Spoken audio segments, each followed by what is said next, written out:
बता सकते हो कि कोई भी एग्जाम को क्रैक करने का सबसे बेस क्या होता है? बेस होता है सिलेबस को जानना, सिलेबस में क्या है और क्या पूछा जाएगा। सिलेबस के बाद होता है प्रीवियस ईयर क्वेश्चन पेपर को सॉल्व करना, जो ऑलरेडी मेरे चैनल में चल रहा है। प्रीवियस ईयर क्वेश्चन पेपर हम अपलोड करिए। आज हम देखेंगे एमटीएस एग्जामिनेशन का सिलेबस क्या है।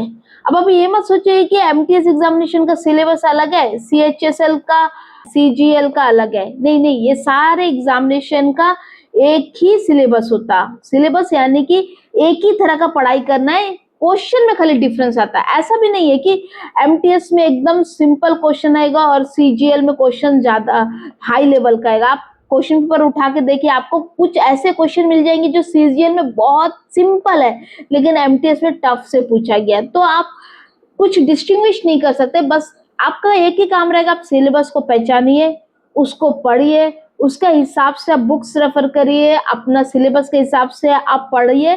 और एक सिलेबस और एक ही पढ़ाई और आपका एग्जाम 4-5 क्लियर। आप इसी सिलेबस को पढ़ लोगे, आपका एमटीएस भी क्लियर हो जाएगा, सीजीएल भी क्लियर हो जाएगा, सीएचएसएल भी क्लियर हो जाएगा। इसके अलावा और भी कोई भी लोकल एग्जाम्स है वो भी क्लियर हो जाएगा, क्योंकि सब में इसी तरह का ही क्वेश्चन पूछा जाएगा जो सिलेबस में गिवन है। पहला चीज है सिलेबस में जनरल इंटेलिजेंस का बताया गया। देखिए, the test will includes question on similarity, differences, space visualisation, problem solving, analysis, judgement, decision making, visual memory, discrimination observation, discriminating observation, relationship concept. देखिए, इतना सारा चीज आपको लगेगा कोई रिसर्च पेपर का बारे में बात हो रहा है, लेकिन नहीं, ये बहुत इजी है। ये क्या है हम आगे बताएंगे। इसको न्यूमेरिकल एप्टीट्यूड देखिए। पहले तो हम ये देख लेते हैं हमें सिलेबस में बोला क्या क्या है और रियल में क्या है, इसका क्या क्या मतलब है।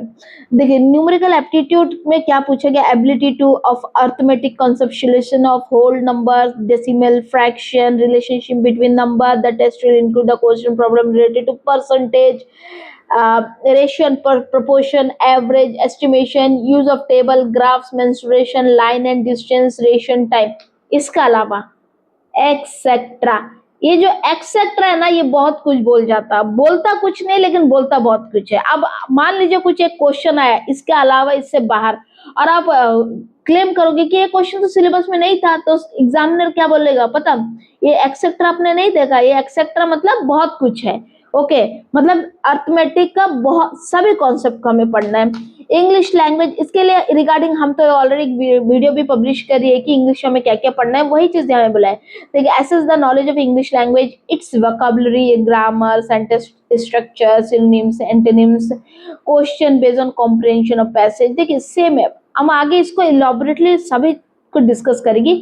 और general awareness, question will design to test the ability of the candidate general awareness of the environment around him and its application to the society। question will also designed to test knowledge of the current affair बोल दिया, observation, experience and elementary knowledge of computer का भी थोड़ा सा पूछ लिया जाएगा बोला। test will also include question related to India and other countries especially pertaining to history। देखिए, pertaining to मतलब हिस्ट्री से पूछेगा, कल्चर से पूछेगा, geography, economy, science, politics, scientific research, इस सब से पूछा जाएगा। तो चले एक क्या है सिलेबस पूरा डिटेल में समझते हैं। इसके बाद टायर 2 एग्जाम होगा। टायर 2 एग्जाम यानी कि टायर 1 आप जब क्लियर करोगे, टायर 2 जस्ट क्वालिफाइंग रहेगा, उसमें जस्ट आपको पास होना होगा, वो वक्त में देख लीजिएगा। अब चले हम स्टैंडर्ड सिलेबस क्या है पहले देख लेते हैं। हम मैथ्स से शुरू करते हैं। मैथ्स का देखिए, सबसे पहले नंबर सिस्टम। नंबर सिस्टम क्या है, ऑलरेडी हम इसका एक लाइव क्लास ले चुकी है। नंबर सिस्टम क्या है, यदि आपने नहीं देखा तो आप मेरे चैनल में विजिट करिए, लाइव सेक्शन में जाइए, वहां पर डाउनलोडेड रिकॉर्डेड वीडियो है, डाउनलोडेड वीडियो से आप देख सकते हैं नंबर सिस्टम क्या है।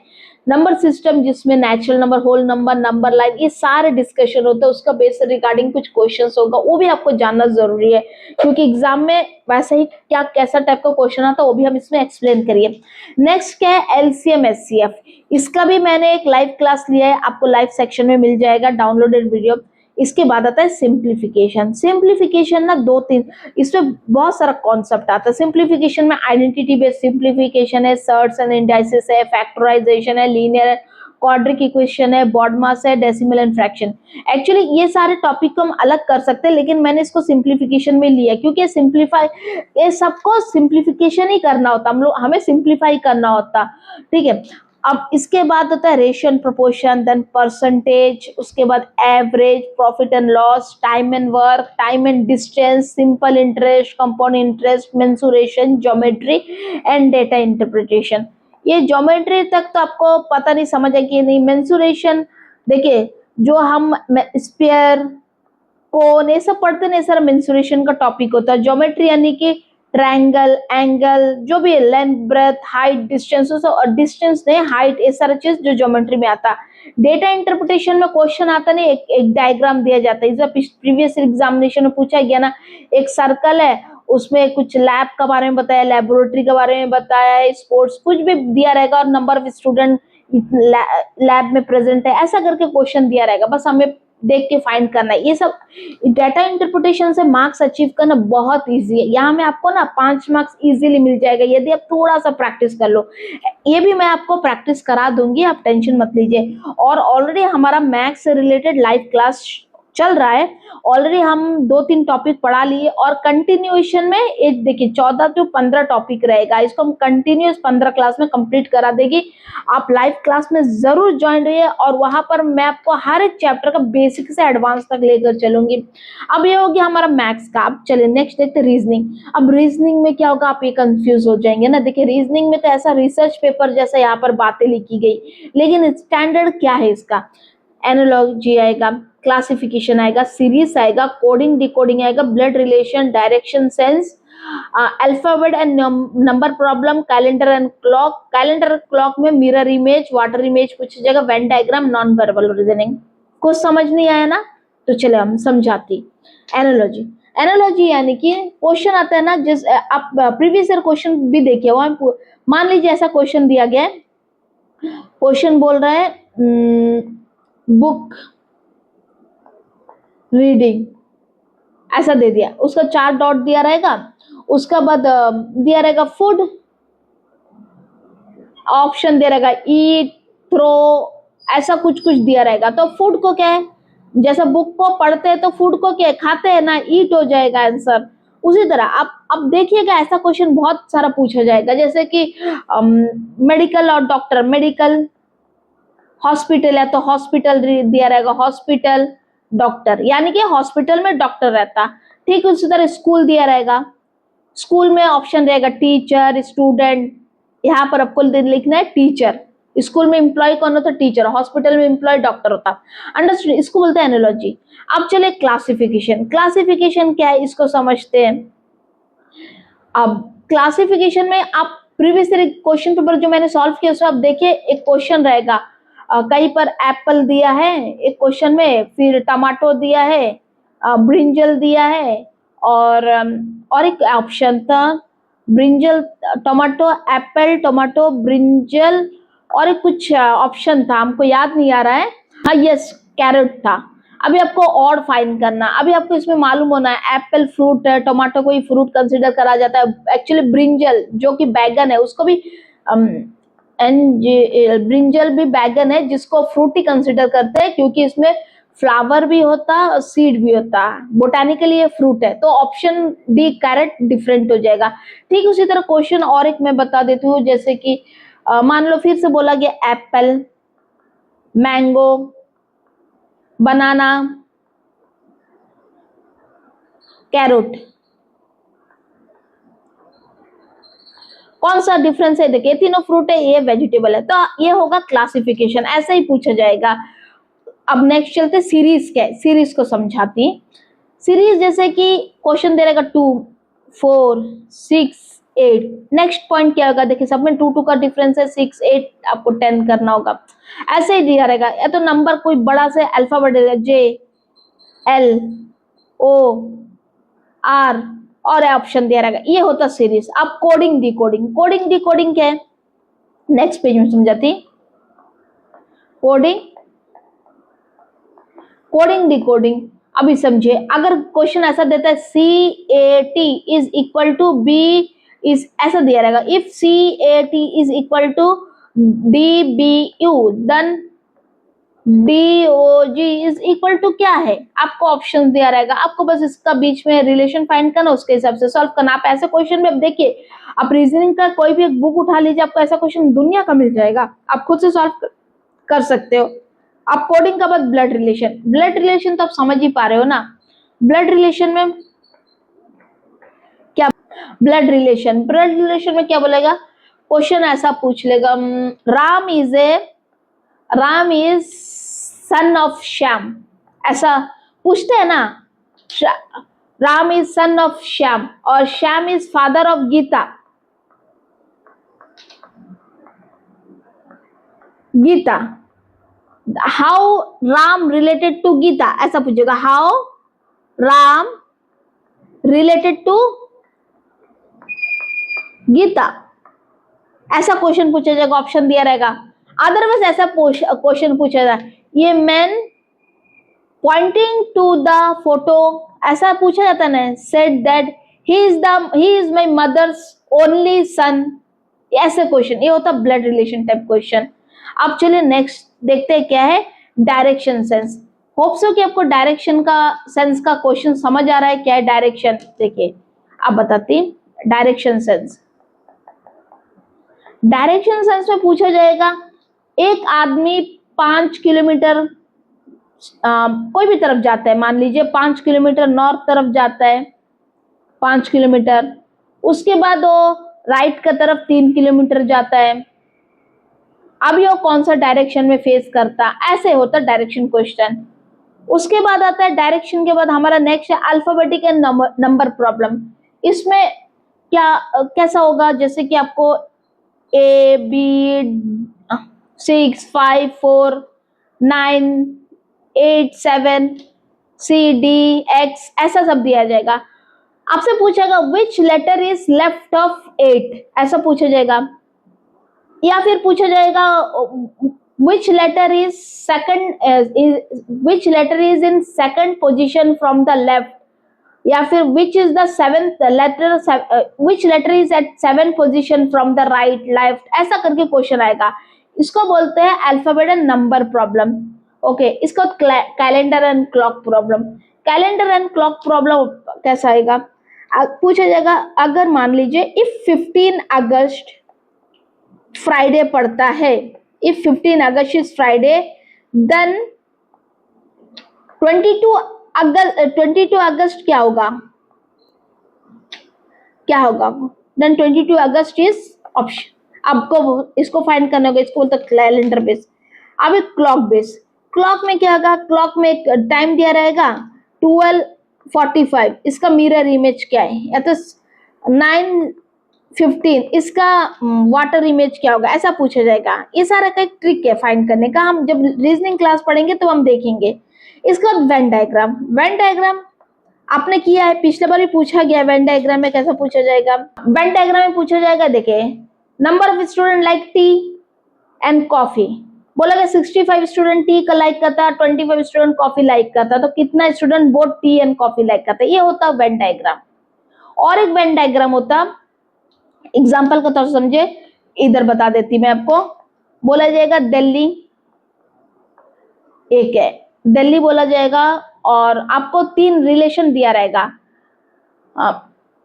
इंडिया दिया रहेगा, उसमें दिल्ली, मुंबई, ये बोला है। अभी एक वेन डायग्राम ऐसा दिया रहेगा, 4 वेन डायग्राम है ऐसा। अभी और एक ऑप्शन और एक वेन डायग्राम ले लेते, और 3 वेन। अब बताइए इसमें से कौन सा आंसर करेक्ट होगा, इंडिया, दिल्ली, मुंबई। इंडिया क्या है, हमारा कंट्री है, उसका अंदर एक दिल्ली एक शहर है, मुंबई एक शहर है, तो कौन सा, एक कंट्री है, एक दिल्ली एक शहर है, मुंबई एक शहर है, ये ऑप्शन करेक्ट होगा। ये देखिए, ये तो एक के अंदर एक के अंदर एक, ये नहीं, ये भी नहीं होगा, ओवरलैप भी नहीं होते, ये भी नहीं होगा, समझ गए ना, ऐसा भी वेन डायग्राम क्वेश्चन आएगा।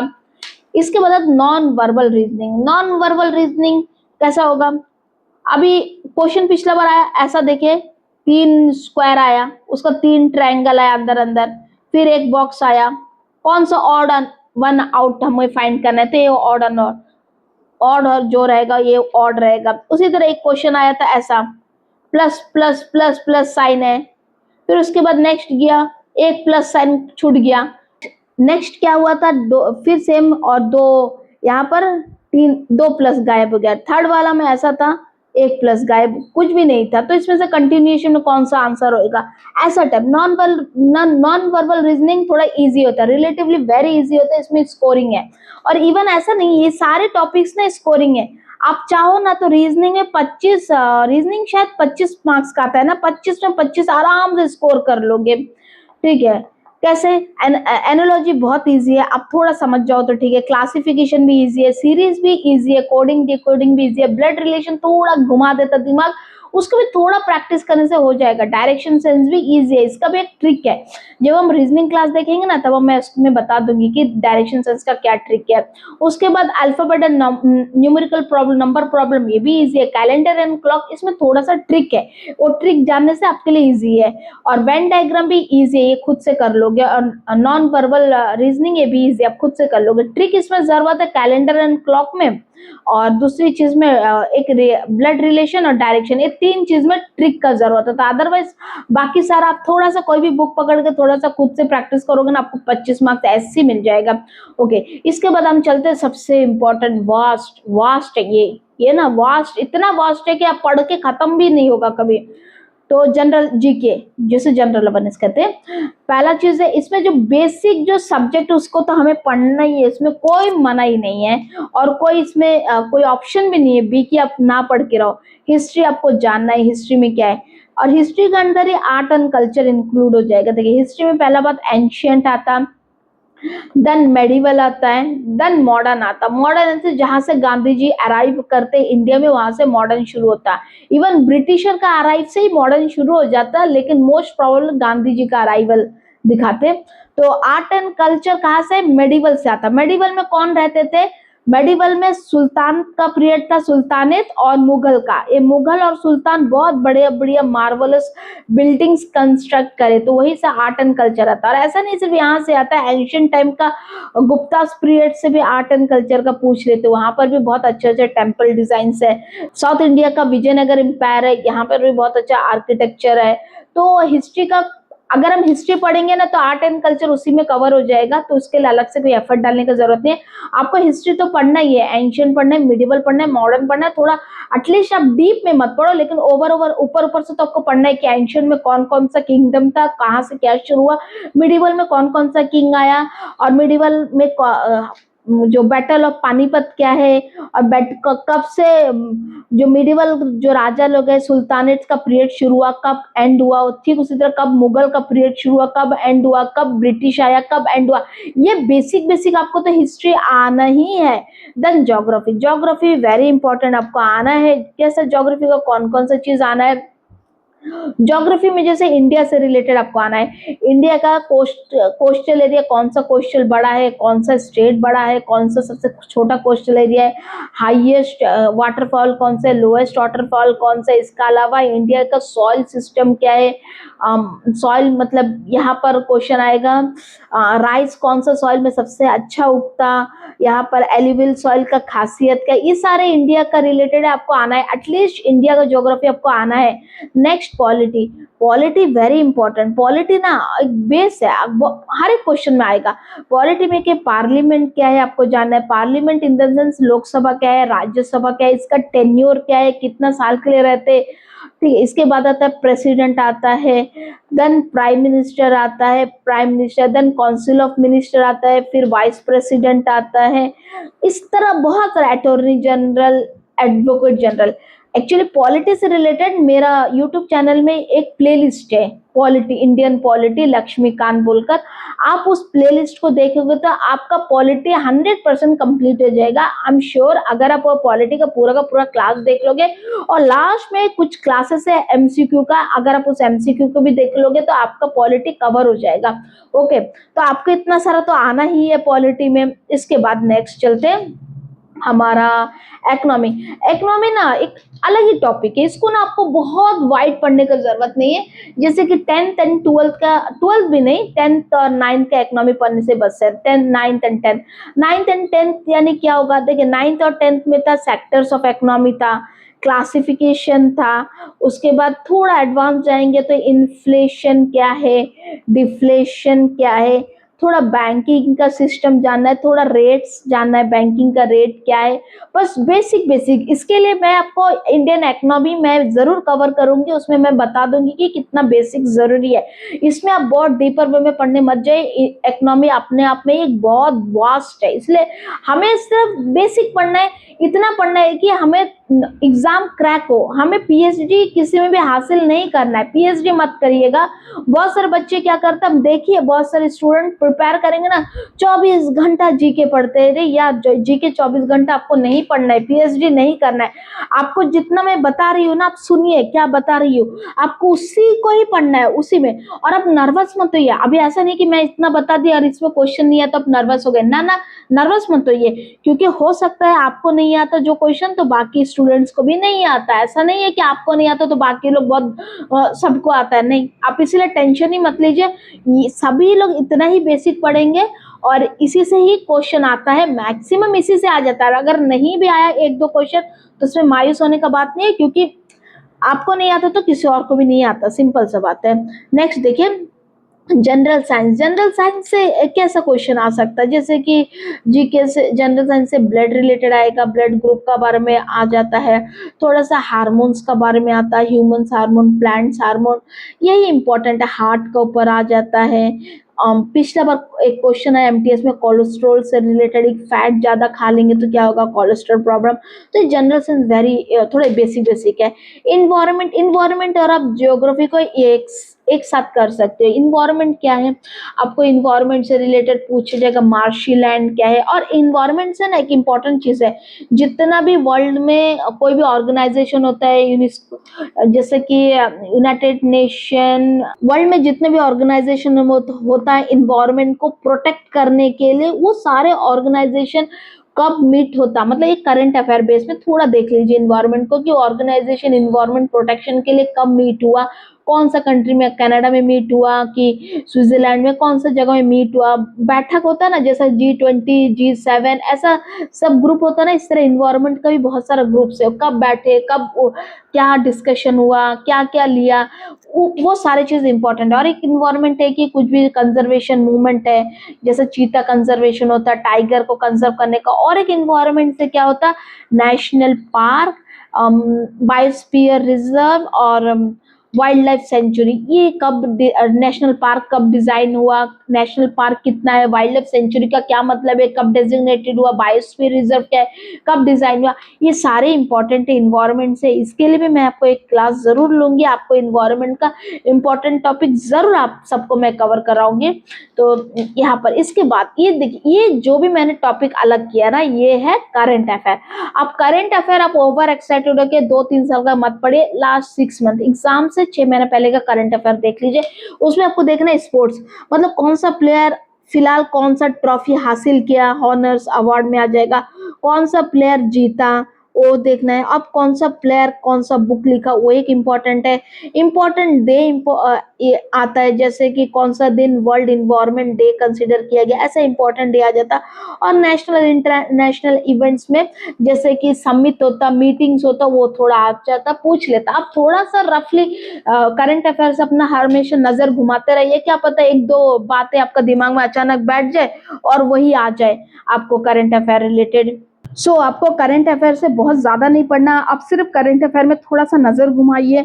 आप याद भी मत करने जाइए, ऐसा मैं नहीं कहूंगी कि आप याद करें। आप अब आपको नजर घुमाने का मतलब थोड़ा सा देखिए क्या हो रहा है।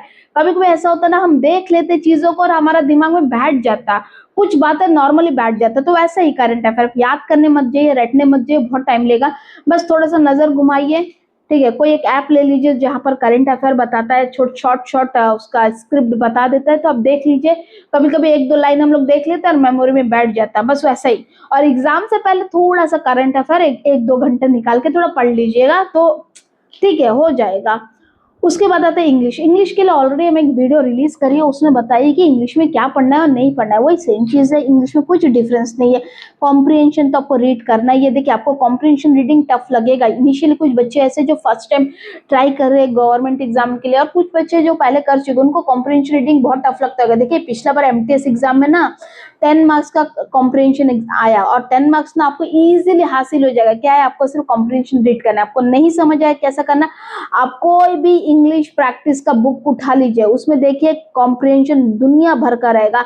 आपको कुछ नहीं करना, कॉम्प्रिहेंशन रीड करिए। फर्स्ट टाइम आपको बहुत तकलीफ होएगा, सेकंड टाइम फिर रीड करिए, उसका बेस आंसर टिक करिए। और कॉम्प्रिहेंशन में और एक इंपॉर्टेंट चीज आप कर सकते हो, जैसे कॉम्प्रिहेंशन आप सेंटेंस रीड करोगे ना, कुछ एक टफ वर्ड आया, आपको नहीं समझ आ रहा है टफ वर्ड का, ओके फोन उठाइए, गूगल में सर्च करिए, उसका वर्ड का मतलब का इधर पेंसिल से लिख दीजिए, पेन से लिख दीजिए। इससे क्या आएगा, आपका सिनोनिम्स एंटोनिम्स भी कवर होने लगेगा, मतलब वोकैबुलरी कवर होने लगेगा आपका। अंडरस्टूड आप मैंने क्या कहा? तो इससे एक तो कंप्रिहेंशन भी अच्छा हो जाएगा आपका, सिनोनिम्स भी कवर हो जाएगा, वर्ड मीनिंग मिल जाएगा। और उसके अलावा आप क्या कर सकते हो कॉम्प्रिहेंशन परफेक्ट करने के लिए? कुछ नहीं, ऑप्शन बी तो है ही नहीं कॉम्प्रिहेंशन परफेक्ट करने का, आपको सिर्फ रीड करना है, प्रैक्टिस करना है। और जब आप थोड़ा प्रैक्टिस अच्छा हो जाएगा ना, आप एक महीना आपको हो सकता है थोड़ा मुश्किल लगे, लेकिन आप देखना, मेरा बात गारंटी, आप लिख के रख लो, दूसरा महीना जब आप सेम पेस में प्रैक्टिस करोगे ना, मतलब हर रोज आप 1 घंटा कॉम्प्रिहेंशन प्रैक्टिस करिए। ऐसा करते करते ना एक हफ्ता क्या, आप 1 महीने बाद मेरे को मैसेज करिए, देखिए आपका इंप्रूवमेंट नहीं हुआ तो मुझे मैसेज करिए, होगा, और हुआ तो भी मैसेज करके थैंक्स बोल दीजिए, कोई बात नहीं, तो हो जाएगा। और आपको ऐसे में आपको 10 मार्क्स इजीली मिल जाएगा। और नेक्स्ट टाइम आपको क्या करना होगा, टाइमर रख दीजिए, टाइमर रख के पूरा कॉम्प्रिहेंशन को 5 मिनट में पढ़ने का कोशिश करें, 5 मिनट में पढ़ के 5 क्वेश्चन को सॉल्व करिए, देखिए आपसे हो जाएगा इजी। इनिशियली टफ रहेगा, लेकिन ओवर ए पीरियड बहुत आसान हो जाएगा। उसके बाद आता है वोकैबुलरी। वोकैबुलरी में क्या है, सिनोनिम्स एंटोनिम्स, यही सब है vocabulary. One word substitution, idioms and phrase, spelling. अब देखिए स्पेलिंग का 4 से 5 क्वेश्चन आता है, 5 मार्क्स आपको मुफ्त में मिलेगा। आप कॉम्प्रिहेंशन पढ़ोगे ना, आपका सिनोनिम्स भी कंप्लीट हो जाएगा, स्पेलिंग भी कंप्लीट हो जाएगा, और एक चीज कंप्लीट होता है पता, जंबल सेंटेंसेस। क्योंकि जब आप कॉम्प्रिहेंशन रीड करोगे ना, आपको सेंटेंस मेकिंग समझ आएगा कि लाइन सेंटेंस का क्या मतलब है, तो वहां से। और अब जब पढ़ते रहोगे तो आपका स्पेलिंग भी माइंड में बैठता जाएगा, तो स्पेलिंग हो जाएगा, 5 मार्क्स यहाँ से मिलेगा। इसके अलावा भी आप कोई भी बुक उठाइए, उसमें स्पेलिंग देके थोड़ा सा प्रैक्टिस कर लीजिए, स्पेलिंग 5 मार्क्स तो पक्का मिल जाएगा। इडियम्स एंड फ्रेसेस, ये क्या, एक तरह का इंग्लिश में कहावत सब टाइप है, तो आपको ये भी पढ़ना है। कोई भी आप आर्यहंत का बुक उठा लीजिए, कोई भी बुक उठा लीजिए, उसमें इडियम्स एंड फ्रेजेस पढ़ लीजिए। हम आपको पीडीएफ प्रोवाइड करेगी इडियम्स एंड फ्रेजेस का, जो लास्ट टाइम हमेशा पूछा जाता है, रिपीटेड इडियम्स एंड फ्रेजेस का।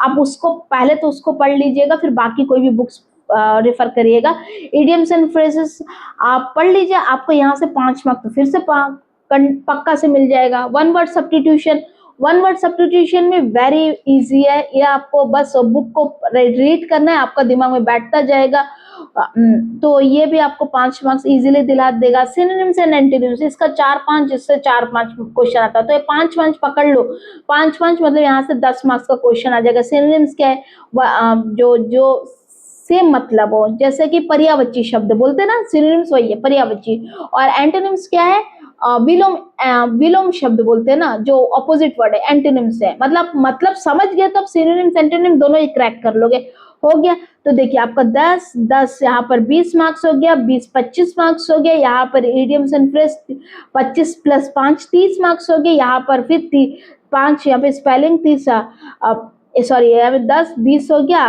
अब 20-25-30, यहाँ पे 35 हो गया। और यहाँ पर देखिए जंबल सेंटेंस में भी 5 मिल जाएगा, 35-40। आप बताओ, आपको 50 मार्क्स 50 में मिलता है, क्या ये अच्छा नहीं है? अभी आप आते हैं नेक्स्ट इसमें देखिए, ये जो 3 टॉपिक है ना, ये सबसे टफ है इंग्लिश का। एरर स्पॉट करना, सेंटेंस इंप्रूव करना, क्लोज टेस्ट। इसके लिए है ना आपको ग्रामर, ये जो इंग्लिश का बुक है ना, इंग्लिश का बुक का जो 2 पार्ट करे, एक 10% पार्ट करे, एक 90% पार्ट कर दो, 2 पार्ट में भाग कर लो। ये जो 90% जो ग्रामर है ना, ये 3 चीज कवर करता है, और ये 10% है ना, यही है, ये जो 10% मैंने कहा, आप मानोगे नहीं कि 10% से आपको 40 मार्क्स मिल जाता है, और 10 बाकी 90% जो 10 मार्क्स मिलते हैं। आप पहले 40 मार्क्स स्कोर करने का काबिल बनो। मेरा बात यही है कि आप इसको पहले प्रैक्टिस करो, आप पहले 40 मार्क्स स्कोर करो, उसके बाद आप एरर स्पॉटिंग कर लेना है, सेंटेंस इंप्रूवमेंट, क्लोज टेस्ट। मैं इस बात में ज्यादा स्ट्रेस इसलिए डाल रही हूँ क्योंकि मैंने कुछ बहुत से बच्चों को देखा है कि वो रीडिंग कॉम्प्रिहेंशन प्रैक्टिस नहीं करते, वोकैबुलरी या में सिनोनिम्स एंटोनिम्स प्रैक्टिस नहीं करते, वन वर्ड सब्स्टिट्यूशन प्रैक्टिस नहीं करते, इडियम्स भी प्रैक्टिस नहीं करते, स्पेलिंग भी प्रैक्टिस नहीं करते। वो 24 घंटा लग जाते एरर स्पॉटिंग फाइंड करने के लिए, सेंटेंस इंप्रूवमेंट, क्लोज टेस्ट, जबकि सिर्फ 9 या 8, 9, 10 मार्क्स ही, मतलब इसमें से कोई एक मार्क्स है, या तो 8 मार्क्स का हो गया, या तो 9 का, या तो 10 मार्क्स का। सोचिए वो 10 मार्क्स मैक्सिमम, वो 10 मार्क्स का आएगा, मैक्सिमम 10 मार्क्स के लिए वो बाकी 40 मार्क्स छोड़ देते। और एग्जाम में क्या होता है पता है, ये सब बाकी सब प्रैक्टिस नहीं करते तो उनका रीडिंग स्लो हो जाता, कंप्रिहेंशन में आते हुए क्वेश्चन छूट जाता, बाकी सब फॉलो मतलब कवर ही नहीं कर पाते। तो आपको क्या है, पहले ये सबको पढ़ना होगा, अपना अपना रीडिंग सब चीज को फास्ट करना होगा। यहाँ में सिनोनिम्स एंटोनिम्स पढ़ के इसमें मेमोरी आपको बढ़ाना होगा, जितना भी याद करना होगा। इसके बाद वन वर्ड सब्स्टिट्यूशन को अच्छे से याद करना होगा, इडियम्स एंड फ्रेजेस को याद करना होगा, स्पेलिंग को समझना होगा, थोड़ा सा याद भी करना है इसमें। और जंबल सेंटेंसेस, जैसा आप कॉम्प्रिहेंशन रीड करोगे तो जंबल सेंटेंस भी इंप्रूव होता जाएगा। ये सब करने के बाद आपके पास बहुत टाइम है, तो आप 10 मार्क्स में कॉन्सेंट्रेट करो, पर करो। अगर आपका जरूरी है, अगर और 10 मार्क्स के लिए आप करना है, लेकिन इसका ये मतलब नहीं कि आप सिर्फ 10 मार्क्स के लिए 40 मार्क्स गंवा दो। पहले आप 40 मार्क्स को इंप्रूव करो, पहले आप यहाँ में स्ट्रेंथ बना दो, इसके बाद आप 10 मार्क्स के लिए लड़ाई करो। ओके, सो ये था whole comprehension overview of syllabus, कि आपको सिलेबस को कैसे कवर करना है, कैसे पढ़ना है। होप सो कि आपको समझ आए कि हमें आपको कैसा, अगर कुछ नए स्टूडेंट है उनको भी समझ आए कि आपको स्टार्ट कैसा करना है। मैंने एक एक टॉपिक लिख के बताया है। अगर आपको, आप मेरा क्लास भी देख सकते हो, मैथ्स के लिए तो स्पेशली लाइव क्लास ले रही है। अगर आप लाइव में ज्वाइन नहीं हो पाते तो कोई बात नहीं, रिकॉर्डेड क्लास देख सकते हो जो लाइव सेक्शन में अवेलेबल होगा। इसके अलावा मेरा बहुत सारा डाउनलोडेड रिकॉर्डेड वीडियो है, प्री रिकॉर्डेड वीडियो है, उसको भी आप चेक कर सकते हो। यदि आपको मेरा क्लासेस अच्छा लगे तो कंटिन्यू कर सकते हो, नहीं तो आप जो भी जगह से आप पढ़ रहे हो वहां से इसी तरह टॉपिक वाइज सब पढ़िए, आपका क्लियर हो जाएगा एग्जाम। रीजनिंग के लिए भी मैं क्लासेस लाऊंगी। इसके बाद आता है हमारा जनरल अवेयरनेस। जनरल अवेयरनेस के लिए हम हर वीक एक क्लास जरूर अपलोड करेंगे। और इंग्लिश तो आपको खुद से ही पढ़ना होगा। और कुछ एंड में मैथ्स का क्लास एंड होने के बाद, मैथ्स का लाइव क्लास एंड होने के बाद मैं इंग्लिश रीजनिंग का भी क्लास लाऊंगी। तो होप सो कि आपको क्लास अच्छी लगी। तो नेक्स्ट क्लास में हम मिलेंगे कैसे हम अपने मैथ्स का स्पीड इन्हांस करें। तो बने रहे, चैनल को सब्सक्राइब कर दीजिए यदि आप न्यू व्यूअर है, और वीडियो को अपने दोस्तों को जरूर रेफर करें जो एग्जामिनेशन के लिए प्रिपेयर कर रहे हैं, और इस वीडियो को लाइक और शेयर जरूर करें। Thank you.